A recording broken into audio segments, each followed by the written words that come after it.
Um, I think, let me check the chat for my prompts, but a quick overview of my story is after graduating from Clayton County Public Schools, I went to Emory for undergraduate and was an English major, African Studies, and Education double minor. As a part of my deep commitment to the diaspora, I ended up moving to South Africa and attended the University of Cape Town, which actually I went to UCT. And when I left the States, I was sure I was going to be an attorney. And by the time I came back after working in the townships, I just knew I wanted to be a teacher. So shortly after Emory, I joined Teach for America, where I was placed in the Miami-Dade Corps as a 2010 Corps member. And again, learned a ton from my babies in little Haiti. And at the time that I was a Teach for America Corps member in Miami, I was also a grad student at the University of Miami. So I got my master's there. After and my Corps in Miami, I moved to New Orleans, which is where my people are from, and ultimately started to learn more about educational leadership by becoming an instructional coach, adjunct professor, some of that stuff. And something a lot of folks don't know is that was actually the first place I was on the school board. It was a small, intimate, community-run charter school, and I was on the board in New Orleans while being a teacher, but was then inspired to move back home and learn more about what board level leadership looks like beyond the charter space. And so I ran for office in 2018 against a 3-term incumbent who happened to also be an older white lady and a chair of the board at the time. And I'm really proud to say that alongside my community, we unseated an incumbent with 66% of the vote. And now I am finishing the 3rd year of my first 4-year term. And I'm just really glad to be in community with you all tonight. I can go next. Jasmine, your story is amazing. You at Cape Town, like, girl, it was given. It was amazing. So hi, everyone. My name is Deborah Euzebio. I am in Laurel, Maryland. I've lived in Maryland my whole life. I currently work as an education policy specialist for MSEA, which is the Maryland State Education Association, the largest teachers union in Maryland. And we are also a state affiliate for NEA, the National Education Association. It's wonderful to be with you all here tonight. Super excited to talk. So just a brief summary of my personal story and professional story. I am also Nigerian American. So my mom came over when she was 21. And for anyone who is a child of immigrants or just have kind of grown up in any community like that, the biggest thing that they talk about in terms of, advancing and all that type of stuff is getting an education. And so actually when my mom was younger, her parents passed away. And she had to go live with her cousin. She had a brother as well, my uncle, and the family that she went to go stay with they were actually advocating for my uncle to go to school instead of her because they thought he would have, more of an opportunity. It would just be better served for him.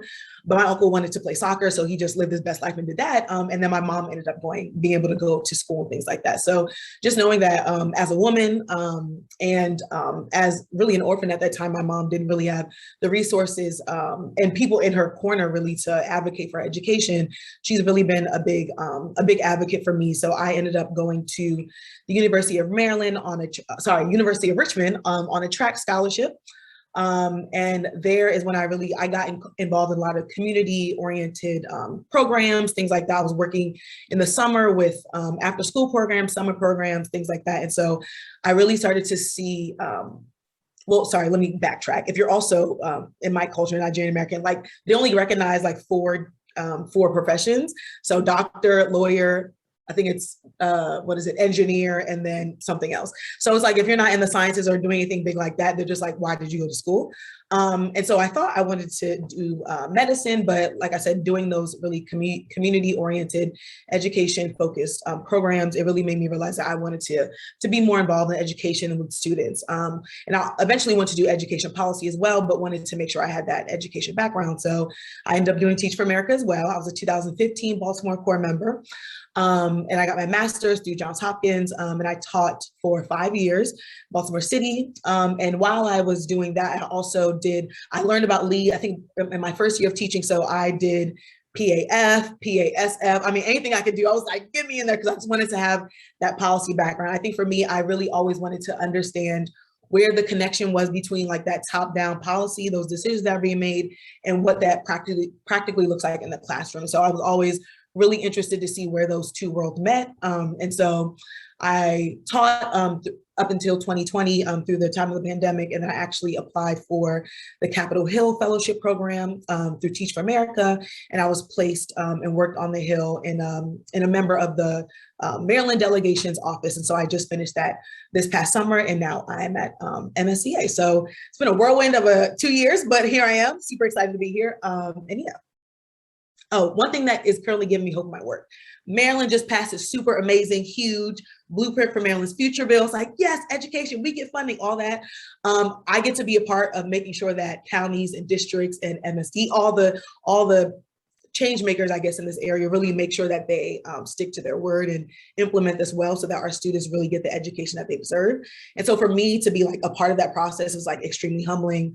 And I just really want to make sure I serve Maryland well, teachers well, and students. So yeah, great to be here. Well, I guess I have to overcome the extreme feelings of imposter syndrome now following both of those. My name is Mikayla Arciaga. Most of you guys can read that, I think. I guess I'm a Florida native living in Metro Atlanta now. I've been living here for the last 3 years. I also was a Teach for America Corps member. I taught in Jacksonville 2016 to 2018 before moving up to Atlanta. I taught secondary math. And about halfway through my second year here, I was really tired of being subject to decisions that I had no say in, and having to implement policies that didn't make sense to me, and make things happen in the classroom that didn't seem like they were informed in any or rooted in any real practical application. So I also did PAF, I did PASF. The first fellowship, PAF, I was partnered with Atlanta Public Schools, working in the district that I was working in, working on compliance data for our governance teams, which we are all charter schools, and so we all have school governance teams, kind of like a small school board. And that was where I really started to see some of, I mean, we know those disparities exist, but it was just like another layer, seeing them reinforced at just another layer. Yeah, sorry, thank you for explaining the acronyms again, because you know how we love our acronyms over here. And then that pushed me and motivated me to take on the Policy and Advocacy Summer Fellowship, which I think some of you have either done or have not done. I see, or are going to do. I see some familiar names here today. Where I was actually placed in Clayton County, working for Miss Jasmine Bowles, the youngest elected school board member in Clayton County Public Schools.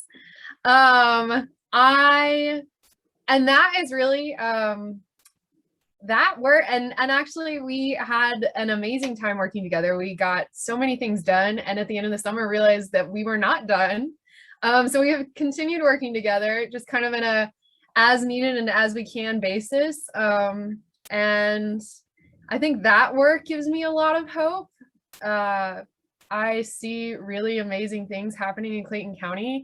And I think sometimes, especially with Metro Atlanta, I'm sure some of you guys know, it can be very political. It can be very, there can be a lot of condescension, especially across districts.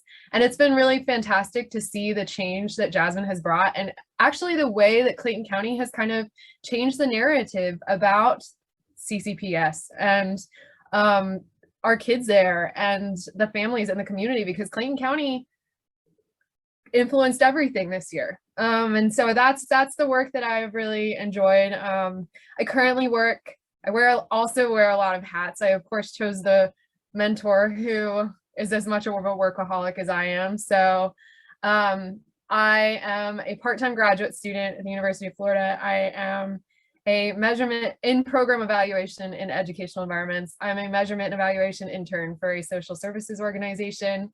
I work with Jasmine part-time, and I also work for the Urban League of Greater Atlanta as a policy and research analyst. So I also wear a lot of hats, but I'm doing some really fun things, and I'm seeing really incredible things happening. And I'm really excited to talk to you guys about it.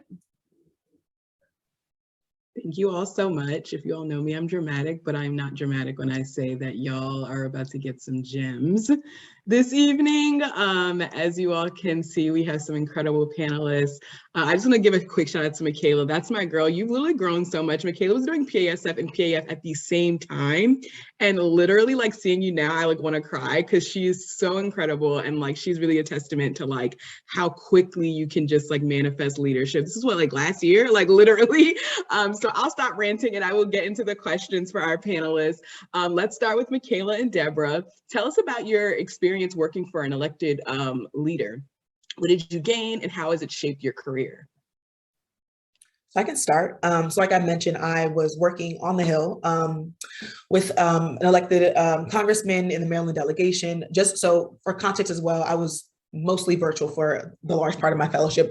Literally the last 3 weeks of my fellowship was when I was in person. So sad. But so I think for me, I want to make sure can you, Brianna, my brain, can you say the question one more time when I actually want to make sure I answer? No, you're good. You're good. I'm gonna also paste them that way no one's forgetting. So tell us about your experience working for elected leader. What did you gain and how has it shaped your career? Okay. So I think my experience was really, it was amazing. I think I have done like I was saying earlier, I know a lot about education. I know a lot about like the moving parts and all that type of stuff. But when it comes to like the legislative process and what that process looks like for ideas to become bills, to become laws, to become coalitions, like all that type of stuff, I just had no idea. And so being able to really be a part of that process where, you know, my member has an idea and he had a lot of crazy ideas. Or I had an idea, or like my team had an idea, and going through the process of, you know, talking to nonprofits, talking to organizations, and just kind of building that bill language and getting it through, like talking to committee members. Like there was just so many different parts to it. And I think for me, it really helped me understand, okay, this is what it really looks like at a high level. This is where, you know, ESSA comes from. This is where IDEA comes from. Like these are all the things, like these are the people who are making the decisions. And when you get to be a part of that process, is extremely humbling. And so for me, like I said, even with Maryland's blueprint passing the most recent education bill, just seeing how all that kind of comes together was really exciting. I think, like I said, I learned a lot about the legislative process, and it really brought all of the questions and like, do I know this process? Can I be an expert in this world? It really brought that together. And it really shaped my career because, like I said, I was teaching up until 2020. And so being able to get that experience for the past year really allowed me to kind of move into this position that I am in now with confidence, knowing that I have like the legislative experience and I also have the teaching experience as well. So I know what I'm talking about, you know, hope for the most part. And so, you know, there's just having that expertise kind of gives you that confidence to really walk into rooms and advocate for the things that our kids need. I would say that's a lot of the things, except at a much smaller level. Coming into that space, I think a couple of the things that hit me the hardest were how slow the process moves. And I think at the school district level too, I think it's kind of all hands on deck, which I loved because I got to do everything. I got to try all the things that I felt like I wasn't getting to do in the classroom. A lot of the kind of hard skills that I knew I was neglecting. And there were a lot of times where I would just say to Jasmine, like, hey, I want to do this. And she would be like, okay, let's find you a project. And that was our whole summer. So I got to try a lot of different things, which I really valued. And then intangibly was my appreciation and my, just like the shift in my lens. I always thought and this is in no way a dig, but I always thought like the important stuff really only happened at that level, at the Fed level. And then working at the school level, I realized just how much is done, how much impact we can have, and how much we with classroom experience are needed at that level. I think the hardest thing for me the best thing for me is like, I can hold my board member accountable. Me by myself, one person, I can hold my local city elected officials accountable. And I can be one is the other kind of takeaway. So that that was the biggest one. I think things move really slow and kind of dealing with that frustration, but there's a lot of opportunities to do a lot of things. And so you kind of get to pick your adventure if you get into it. Awesome. Thank you so much. My next question is for Jasmine. From the elected leader's perspective, how did Mikayla and other people who have worked for you help you out?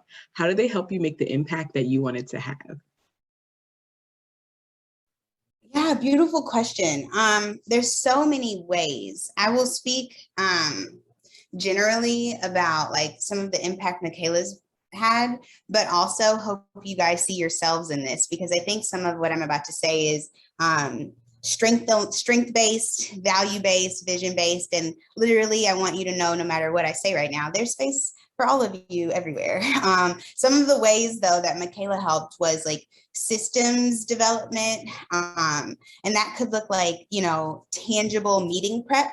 So in case you can't tell, I wear a lot of hats. I literally had to tell my 6 o'clock meeting, I have to click off at 6:59 because I have a 7 o'clock, right? And that's my life all day. And I'm not proud of that. But when it comes to showing up at my best, sometimes I need help. And so I've really been grateful to Mikayla and my team of interns, fellows. We call them interns at my organization for different reasons, because we have fellows and we say too many fellows. So our LEAF folks help us in some of those ways.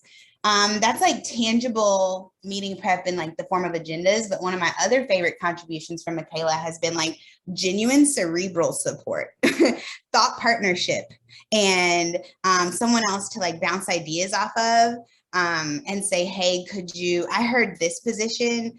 Is there another position to that or another perspective? And so that kind of looks like research and stuff like that. And then, not gonna lie, this is the part that depends on your skills and interests as a person. Mikayla's really talented, so she does a lot of stuff, but she helps with some comm stuff too. So that looks like, you know, we have a great idea over here that we want to become a policy, but we're gonna be as bad as the people we talk about if we don't inform our constituents. So she'll make me flyers or social media things or engagement tools that help me make sure I stay true to my constituency and my base and like get input.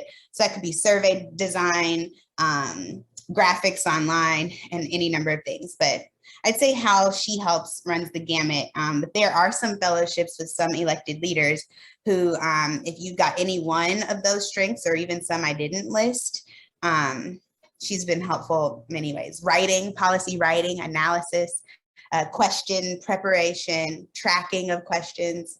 I hope that helps. But yeah, several ways. Thank you so much, Jasmine. Great. This next question is for everyone. Let's talk about imposter syndrome. Can you all talk about a time where you've encountered imposter syndrome and how you've managed to work through it?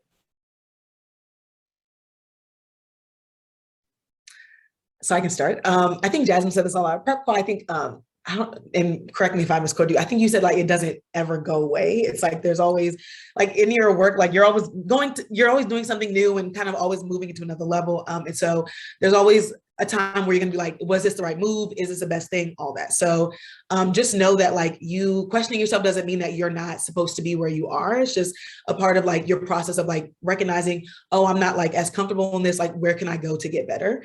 And we're all human. So that's just a natural part of our life. So I will say for me, honestly, I felt it through all throughout my health fellowship, but specifically during the appropriations process. So my member was on the appropriations process. So everyone was calling me and telling me why their request needed to be included in our letter.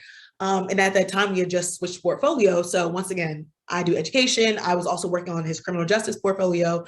But then they were just like, just kidding. We also want you to do climate policy. I was like, Lord, I don't know nothing about no climate and energy. I was like, oh my God. So man, y'all, it was a struggle. So I literally had a day of meetings, 30-minute meetings where like groups were meeting with me and telling me that they needed like, just, you know, asking me like, you know, explaining their product to me, how much it would cost, all that stuff. And they would be like, oh, do you have any questions for us? And I was like, I don't know what I don't know. So I don't even know what to ask you. So in the meeting, so everything was virtual. So it's also it's easier to kind of finesse when you're virtual. You can like Google like the company and all that type of stuff. Don't do that. Be prepared. So I would say the way that I overcame all of that was one, like I said, to be prepared. So before you have a meeting with somebody, I also had to like staff my member in constituent meetings or with like other organizations. So one, make sure you do your research beforehand so you understand what that organization is, what they stand for. If you can get any inkling of what they might ask your member or what they're looking for, make sure you do that as well. You also need to know what your members' priorities are. So you need to know what they believe in, where they hold value. My member had very specific priorities. And so anytime we met with somebody, I would always think about how does this align to what he believes in and how can we push that policy forward based on what they're talking to us about. The other thing is that like looking into the resources that you have on the Hill, they have something called the Congressional Research Service, which is CRS. And they are like basically like the research hub for congressional staff. And so you can literally ask them any type of question that you want and they will like answer any of it. And so I think I really leveraged those relationships and really made sure I'm like, if I don't know something, they don't expect you to know everything. That's why the CRS is there. And so don't be afraid to ask for help. I also did the same thing with my teammates as well, because they knew I was a fellow. They knew I didn't know everything about the legislative process as well. And then, yeah, I think it's about just in terms of like your own like feelings about it, just that shame or that guilt of thinking like, oh, I should know this, or like, dang, I didn't have that answer. Like, when I tell you there's so many opportunities for you to come back and be better, there are. Like, even if I did terrible in the meeting, like there was another one scheduled in the next 30 minutes. And so you can always like I guess like you always have a chance to try again. And that's what these fellowships are for. They're for you to learn. And so your elected official or whoever you're working with should have that expectation of you knowing that you're in a place of learning and you can ask those questions. And so I hope I cover as much as I could, but it's very multifaceted, but I would just say like, do not let the shame or guilt or insecurity overcome the work that you can produce.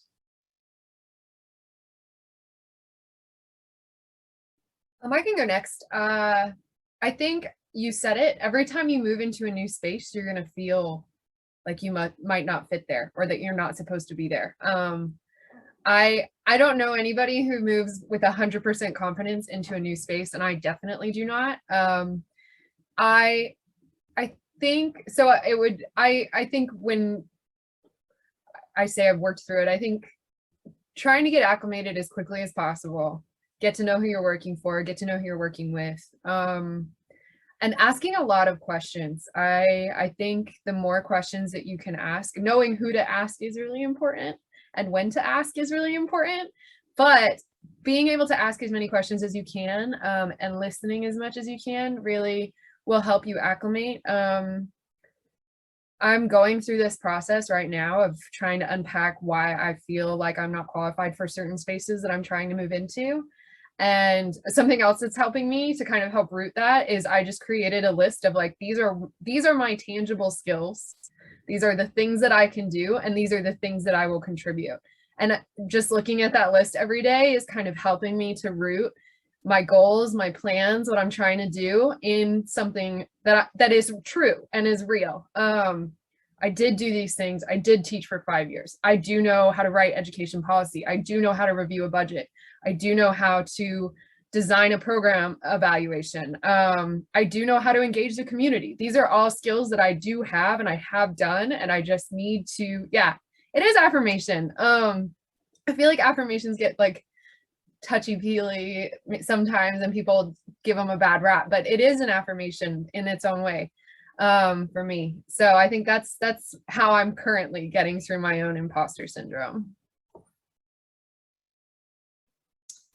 Yeah, I think I don't have much more to add. Deborah and Mikayla have been so eloquent about some of the challenges. I think I would agree. In addition to the fact that imposter syndrome never goes away, one of my favorite mindsets right now is, I said this in my breakout group, but actual imposters don't get the syndrome. And so if you are someone who questions yourself and your commitment and your contribution, I want you to know that that is called being self-reflective. That is called self-awareness. That is called being still. That is called a form of consciousness. And more importantly, that is called humility. And I would actually ask us to question those who walk into a room and think they know it all. Those are the ones that we should be looking out for. He who forgets that there is more to learn is not the smartest man in the room, right? Or the wisest man knows that he doesn't know it all, whichever way you want to think about that. And so, yeah, it's a daily struggle, not only checking yourself to be like, I belong here, but put being a woman on top of that, put being a Black woman on top of that, put being the youngest person at most tables on top of that. And I have many people all day trying to tell me where I don't belong. I'm not going to help you. Not in public, right? I'm not going to help you make me feel uncomfortable. And so part of it is that, like, yeah, I belong here, but also in the quiet and stillness of your own space, taking a moment to be grateful for your self-awareness, to be able to be reflective. Because if you walk around knowing it all, you might forget that you serve others. You might forget to ask the babies if they actually enjoyed your point, or their parents, if you were fighting for them appropriately, or the teachers, if actually your position was all wrong. That's not how they feel, right? So yeah, those are some of my bigger thoughts on imposter syndrome. And I'd say one way that I am dealing with it right now, one way that I'm dealing with imposter syndrome is right now, because I didn't know I would be doing what I'm doing during a pandemic. I didn't know that when I decided to go be brave on behalf of our scholars and families, that the world would shut down and a once in a lifetime situation would demand a new kind of leadership. And so every day I wonder, like, yes, I am made for such a time as this. And then being like, oh my gosh, really, God, this right now, me here, this. And so again, not only does imposter syndrome never go away, it's kind of at its height right now, because I'm not a doctor or epidemiologist or any of the things in any of the places that I feel like should have a national or, approach. All we have is the place I sit, our local leaders. And I'm like, oh, dang, that's me. So thanks for the question, Brianna. I'll stop there.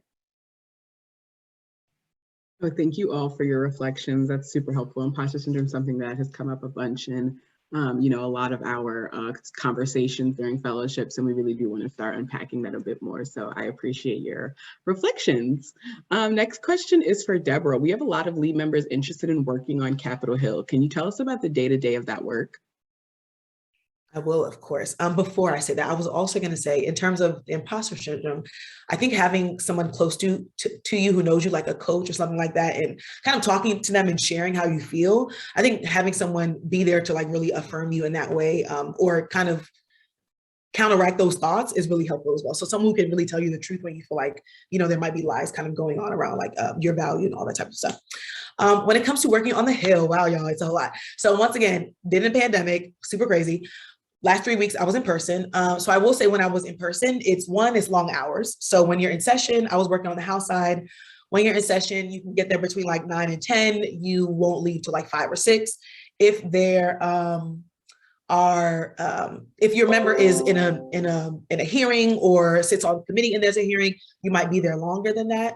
And so my typical day looked like I was either researching, so looking for bill ideas or policy ideas that once again fit my members' priorities.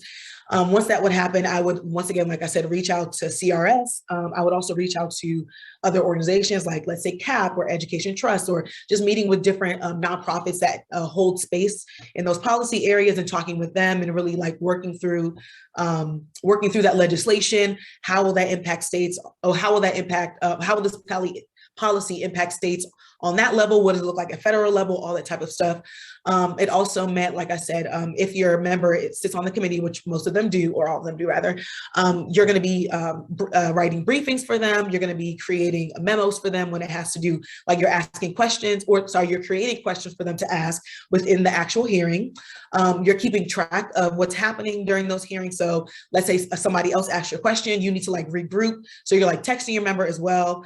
So there's a lot of meetings, a lot of emails. When I was in person, like I said, we didn't get to do too much of this, but there's a lot of networking that goes on as well. And of course of like different events and things like that, but it's like similar to a 9 to 5, but then you're also just like working with I will say, I was like, I'm working with adults all day. It was very different than working with like kids. Like it's just very, very different. But yeah, it's mostly meetings, emails, doing research on your own, reading articles just to make sure you're caught up, having meetings with your member, having meetings with your legislative team. And so, yeah, so I would say it's pretty similar to like what I do kind of now, but it's just, I'm working for an organization as opposed to a specific member. Great, thank you so much. And thank you for that point at the beginning too, about having someone that you can talk to. Like when people know you and they're able to be like, I know you can do this, I know you can do that. Like you really can't argue with them, you know? So having those mentors and those friends to just check you, like, you know, you got it, is just so powerful. And if you ever need to like call me, I don't even know you, just like tell me some things about you and I will literally hype you up all day, like say less. Great, and so we have a question from David. What were some of the most valuable skills you developed over time? That's actually awesome because I was going to ask a similar question, David, but yeah, I would love to just hear what are some of the most valuable skills you developed over time? If you can tie into that as well, specifically just like in general, and you know, when working for an elected leader or when you're looking for someone to work at Jasmine, when you're looking for someone to work for you as well, like what are some of the skills members should be like prepping themselves to build? Yeah, I don't mind kicking us off with that one. You know, the educator in me, the lifelong teacher in me wants to see like the gifts in everybody. And so I think, you know, Mikayla talked about a time where it was like, hey, what do you want to work on? What are you passionate about? And so I try to lift that as a part of my work, is like, you are here and you're helping me. Do you know how amazing that is? How can I help you? I just constantly want to be able to pour back. And so when it comes to stuff that I look for folks who are self-driven, right? Given how spread thin your leader may be, you've got to preempt their needs and anticipate some of the challenges. So like, looking at the agenda for the next board meeting and going ahead and researching what you know is a hot topic. Deborah talked about knowing your person, their issues, their hot button passions. Those are some really great skills. And that just means being a great listener, right? And so that means when you go and you cook up that meeting prep tool or that agenda or that one-on-one document that you're already thinking about, you know what? They're working on a green initiative and this person already has a partnership with the such and such. And, you know, like the anticipation of a leader's needs, there's nothing like it, because if they have to tell you everything, like that's actually part of why we need your help is because, yeah, that part. So someone self-driven, someone, also, I love people who manage up. So that humility I talked to you about is something that I bring to, I hope, the dais and the school board room is more of a like, let's learn together, guys. I don't know everything. Like, teach me, help me understand. That's one of my favorite sentence starters. Help me understand. And so when it comes to the person I'm working with, I want someone who knows that, like who knows that I want the feedback, that I want my coattail pulled, that iron sharpens iron, and that I am better than no one, but no one's better than me. And that together, like at the end of the day, don't let the title fool you. Like I've got a lot to learn. And so managing up, I think is a great skill, because the ability to say, actually, you haven't had that one-on-one in a while, that like you said, or actually, we made this commitment and we blah, blah, blah. Like I love that. And so the Ubuntu accountability is one of my favorite features about someone I look for. And beyond that is all the other hard skills I talked about, from comms and writing and all that stuff. But I want you to know, you don't have to have all of those gifts at all times. There's a niche for you, no matter what elected person you work for, but no matter what skill you have transferring from the classroom. it'll probably be useful in the right policy space. So thanks for the question, Brianna. Somebody else? Can I answer this question too? Okay. I think on the more specific level, I think it depends specifically what role you see for yourself. I think when I went into the fellowships, I didn't know what I wanted my role to look like. And so I just said yes to everything. And I sought out opportunities to try everything. But as because the other part of that was I wanted to find a job. And so as I started looking at jobs, it sounded interesting to me. I started seeing like minimum qualifications or key experience, things that I hadn't done yet, but I knew I could do if I just asked. So I think knowing what kind of job you want, if you want to be a senator, that's going to look different than if you want to be a chief of staff, or that's going to look, or if you want to be a research analyst, that's going to be different than if you want to be a policy analyst. It doesn't seem like it would be different, but they are. So learning more about the roles that you think you want will help guide how to ask for what projects and skills you need. That I know that's not a specific answer for what skills you should have, but I think it depends on which path you want to take. The one thing I really loved about this fellowship is I worked with like a small team of about 4 of us really consistently. And after the fellowship, every single one of us wanted to go a different direction. My really close friend was like, I don't ever want to work with another adult again. I only want to work with kids. I was like, I love working with adults. I love working behind the scenes. As far as learning about roles, informational interviews as I understand them, are great. I've not done one, and I think they're awesome. And I know Brianna has even shared resources about them. And I love the idea of them, but I don't know if I'm bold enough to go out and seek them. So if you are, please do. Because I hear wonderful things about them. But the biggest thing for me is like, I just read job postings, and I read a lot of job postings right now. And so I've seen jobs that I'm like, that sounds like something I would love to do, but this is the experience I'm missing. And exactly what Kristen said, I also realized that there are jobs that I knew I was qualified for, but that did not give me excitement. And there are jobs that I want to do that I may not be quite qualified for yet, but could be. And that's the experience. Those are the skills. That's the stuff that I'm seeking now, more so than just anything. I get to be a little more selective because now that I have done some of the broader stuff, I know what kind of roles I want. And so now I can be more selective. That was such a great contribution. I really want to revoice that. And I also want to revoice having a mentor who will like push back to you, like, do you actually want this? Or are you just doing it because you can get it? Those are 2 very different things. So that's my 2 cents on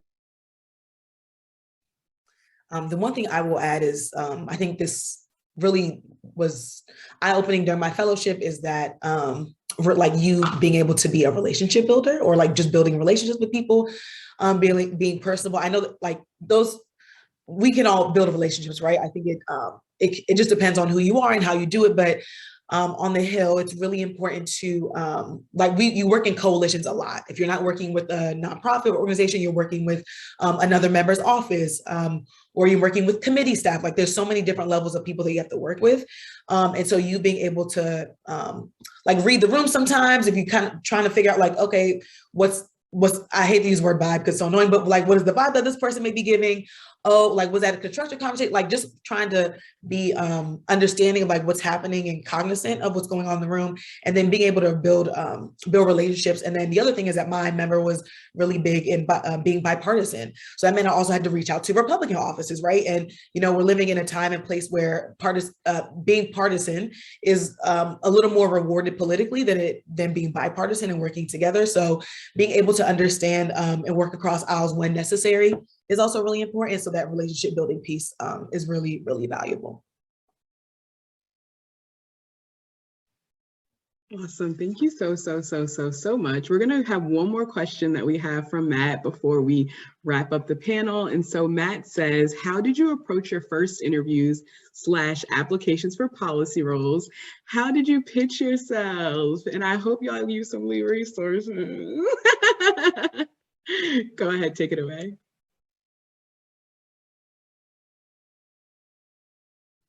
I'm gonna try and answer.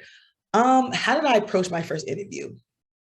I guess I'm trying to understand when you say approach, is it like the way I prep for it or what? I'm not super sure, but I guess the way I pitch myself is, so Lee talks about, we talk about like our theory of change. And so making sure I'm bringing that up and talking specifically about like, what is, once again, like even the way we introduce ourselves, like what's my personal story? How does that connect with the work that I'm doing now? That's kind of how I feel like I pitched myself. Like I'm a teacher, I was a teacher, I'm an expert in the classroom. Now I want to become an expert in policy. Like, and because I have all these skills, then I can do that.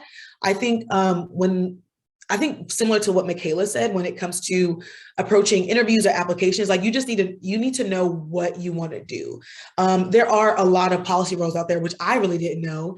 And the role that I'm doing now as an education policy specialist is different than being a legislative aide, right? And so you need to kind of know, like, what does that time commitment look like? What does that work look like every day? And I think that's why those informational interviews are really, really helpful. If you need help with that, I will totally help, because I will cold call or cold email anybody. I don't even care who you are. I'm like, we gonna talk today. So I can answer those questions too. But yeah, I think it's just really about like, what specific role do you want? And then thinking about like, how does your personal story over your professional life, how does that kind of link up into that and kind of lead to that part? I hope I answered that question.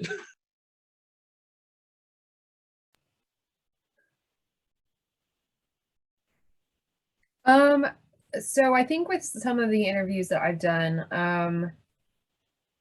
I would say so this was part of my transition from just applying to things that I was qualified for to applying for things that I wanted, was taking the time to really kind of unpack what those key things that the job poster was saying that they wanted. What key experience, what key skills. I would 100% say yes, policy and advocacy is our roles, and most of the time you're going to do both. But some of the questions that I've been asked are both almost all of the questions are, how has your experience directly applied to this role? So even if it's not like I've explicitly done data analysis for big data sets, I do know how to unpack like assessment data. So knowing how to leverage what experience you do have to fit the roles that you want. And if you genuinely do not have it, I think you can say, this is what I've sought out. I've sought out this opportunity to develop these skills. I'm trying to think about some of the questions that have been asked of me that really have like challenged me. I think what Deborah said is like knowing your story and knowing how that directly applies to why you want that role is probably the best way to approach them. Most of the interviews that I feel like I've done really well in, or that like I've got called back from, I can speak specifically to why my program, my experience, the things that I've sought out contribute to why I want that specific job. So knowing the job, finding out what you can about the job's like actual day to day, so that you can speak to why you are able to do those things. And I think the hardest part about going, and I don't know how many people are former teachers in this space, but one of the hardest things is recognizing that you do so many of these things as a teacher every day, and just actually translating them into real world language is one of the hardest parts. A lot of our soft skills, like being flexible, being adaptable, being resilient, being proactive, all of those things are things you do as a teacher that you have to be to do policy work. So many of the hard skills you can learn, and I don't want to say that you should say that in an interview, but you can learn them even in an online course. But those skills of strategic thinking, proactive reflection and development, all of those things I think are what I have used to kind of pitch myself in an interview. The last two things I'll add really quickly, I want to be respectful of our time, Brianna. One is back in my day, I feel somehow like I'm old school TFA now for some reason. But Lee, when I first met Lee, I fell in love with Lee because of something that I don't even know if you guys do it anymore, but called the now. the National Organizing Workshop. And it was at the National Organizing Workshop back in the day, where I learned about what I'm now addicted to. Ask anybody who listens to me ever. All I preach about is the organizing cycle. I put my own little spin on it by now over 10 years later, but at the end of the day, those are seeds planted right here. And one of the ways I pitched myself, because in addition to hosting fellows, I am a former fellow. And so part of my whole thing is like lifting as I climb, right? Like now that I had the opportunity to work for Louisiana Department of Education and their Superintendent's Office of Assessment and Accountability. Now I'm excited to just create that same program wherever I'm elected. So anyway, in that space, one of the ways I sold myself for my fellowship was talking about how much I have a deep understanding of the intersection of the organizing cycle, right? Which is, those of you who know it, organizing, advocacy, and policy. And these three wheels, I don't care who you are or where you're going, they're going to help you as a contributor to the policy space. And so I'm only saying that because I see some stuff in the chat. Can I like both? Can I like all? Like, guys, when I first introduced myself, I told you about the three hats I wear, and probably one of them is organizing, one is advocacy, and one is policy making. And it's those intersections that also make you marketable and sellable. So I wanted to just mention the Now workshop. And I think there was another point that I wanted to make on the tip of my tongue, but Brianna, I'm going to pass it over back to you. I really appreciate y'all tonight. This has been fun. Thank you so, so much. As I said, I know you all got some gems. Please, please, please feel free, if you're comfortable, panelists, with dropping your information in the chat. Let's go ahead and give some love to our panelists, some thank yous, some hearts, all that good stuff. Y'all are amazing.